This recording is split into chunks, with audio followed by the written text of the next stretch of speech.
Bismillahirrahmanirrahim. Assalamualaikum warahmatullahi wabarakatuh. Perkenalkan, nama saya Kintania Ramadini Zahrian dengan NPM 170310240026. Pada video kali ini, saya akan meringkas materi yang sebelumnya sudah dijelaskan oleh Bapak Heri Wibowo mengenai seri Memahami Manusia. Nah, konsep memahami manusia ini sangat penting agar nantinya kita bisa menghasilkan praktek-praktek yang sejalan seperti apa tujuan diciptakannya manusia, kemudian mengapa manusia tersebut berperilaku seperti demikian, yang hal itu dapat dilihat dari berbagai sudut pandang.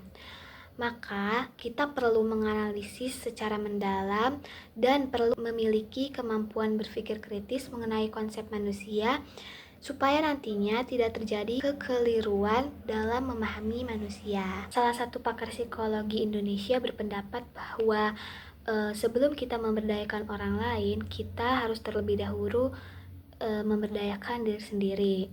Kemudian, seiring berkembangnya zaman, maka akan muncul teori-teori baru, seperti contohnya pemikiran barat.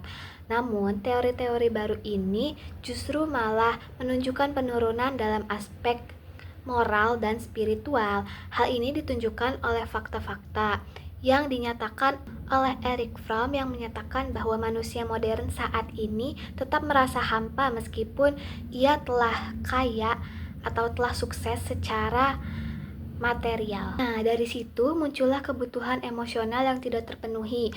Dari situ kita perlu membentuk paradigma-paradigma baru yang membentuk landasan-landasan untuk praktik-praktik sosial yang kemudian menggantikan paradigma-paradigma lama. Jadi sangat penting bagi kita untuk memahami manusia melalui teori dan perspektif yang berbeda dalam konteks ilmu sosial ini. Diskusi mengenai karya Thomas Kuhn mengenai struktur evolusi ilmiah. Nah, teori ini menjelaskan tentang bahwa teori tersebut tidak lagi menjelaskan fenomena yang akan tergantikan. Kemudian ada lagi teori menurut Malcolm Payne. Teori ini menekankan pentingnya teori dalam menjelaskan fenomena secara terorganisir. Jadi sebenarnya ada banyak teori dan konsep yang berusaha menjelaskan tentang manusia, namun kritik terhadap teori-teori tersebut juga terus berkembang. Nah, ketika kritik tersebut diungkapkan, hal itu menekan bahwa rasionalisme tidak dapat mencakup seluruh realitas. Oke, kemudian ada istilah yang disebut dengan worldview.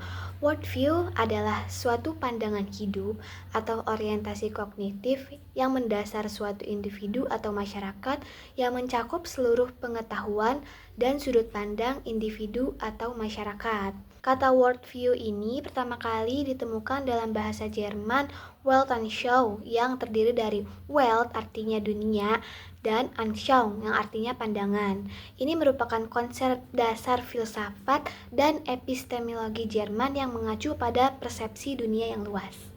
Beberapa orang berpendapat bahwa yang disebut dengan worldview itu merupakan sesuatu yang dapat diobservasi, padahal sebenarnya sesuatu yang tidak dapat dilihat atau tidak dapat diobservasi itu juga termasuk ke dalam worldview, seperti contohnya wahyu dari Allah Subhanahu wa Ta'ala yang mengatakan bahwa pada nanti akan terjadi hari akhir atau hari kiamat. Maka dari itu, untuk dapat memahami secara keseluruhan mengenai worldview, kita perlu pemahaman tentang peradaban, seperti apa dan bagaimana manusia hidup di satu masa. Kemudian masuk pada sesi kedua, yaitu tentang makna kebahagiaan dan keberfungsian sosial. Sesuai dengan Undang-Undang Dasar 1945, tiap warga negara, baik pemerintah maupun masyarakat, perlu membantu untuk mencapai kesejahteraan yang kemudian dapat dikatakan sebagai keberfungsian sosial. Keberfungsian sosial itu sendiri adalah kemampuan ketika suatu masyarakat atau individu dapat memenuhi kebutuhan sosialnya, menjalankan peran sosial, serta memecahkan masalah sosial. Nah, untuk mencapai keberfungsian sosial tersebut, tentunya kita harus memikirkan cara-caranya, dan kita juga perlu mencegah hal-hal yang nantinya akan menghambat keberfungsian sosial tersebut. Terdapat beberapa pendekatan untuk memahami konsep manusia. Yang pertama itu contohnya seperti pendekatan fitrah. Nah, fitrah ini sendiri berarti suci. Maksudnya adalah fitrah di sini merupakan fitrah Allah yang ditetapkan kepada manusia, yaitu bahwa manusia sejak lahir dalam keadaan suci, dalam artian tidak mempunyai dosa. Nah, fitrah tersebut kemudian membantu manusia untuk lebih mengenal siapakah penciptanya dan bagaimana cara manusia tersebut menjadi lebih baik. Terima kasih.